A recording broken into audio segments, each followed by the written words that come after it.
Happy Thursday po sa ating lahat. Ako si Benison Estareja. Uulanin na po ang malaking bahagi ng Southern Luzon ngayong araw dahil po yan sa shear line o yung linya kung saan nagtatagpo po ang malamig na northeast monsoon at ang mainit na easterlies. So dito sa shear line, asahan po yung kalat-kalat na ulan and thunderstorms na maaaring magdulot ng mga pagbaha o pagguho ng lupa.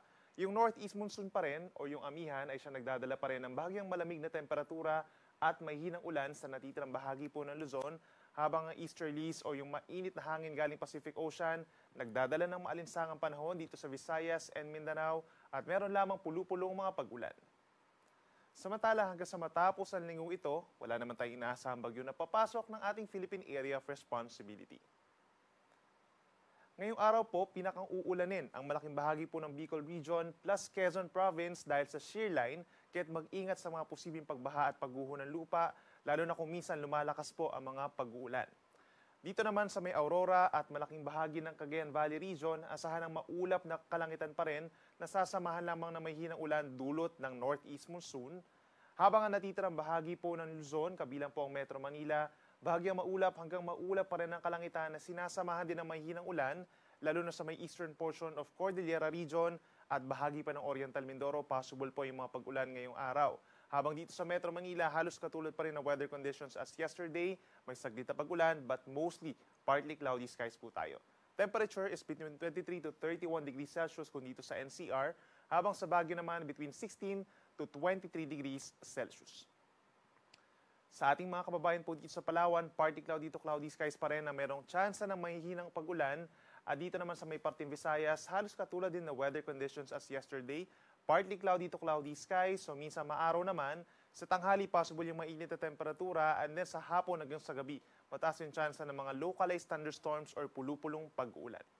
Sa ating mga kababayan po sa Mindanao, halos katulad din po na weather conditions as yesterday, partly cloudy skies, minsan maaraw sa umaga. Sa tanghali, pinakamainit ang temperatura, lalo na sa may southern portion of Mindanao, dito sa mga syudad ng Zamboanga, Davao, General Santos, and Cotabato. Then pagsapit po ng hapon hanggang sa gabi, possible yung mga 1 to 2 hours na mga localized thunderstorms or pagkidlat, pagkulog.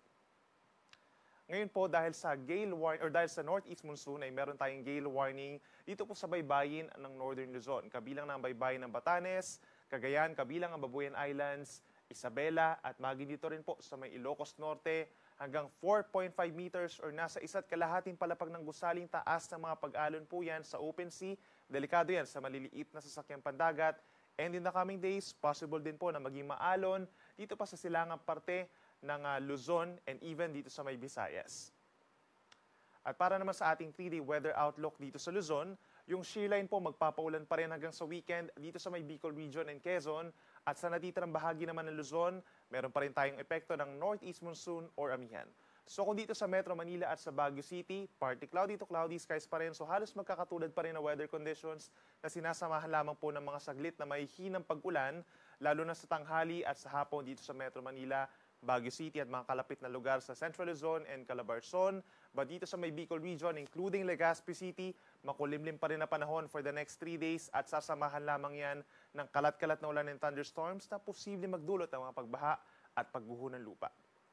Sa ating mga kababayan sa Visayas, for the next 3 days, ay asahan naman yung maulang panahon dito rin sa may eastern part of Visayas, particularly dito sa may Tacloban City, kung saan minsan lumalakas talaga yung mga pag-ulan. Maaari tayong magtaas sa mga heavy rainfall warnings and rainfall advisories hanggang matapos ang weekend.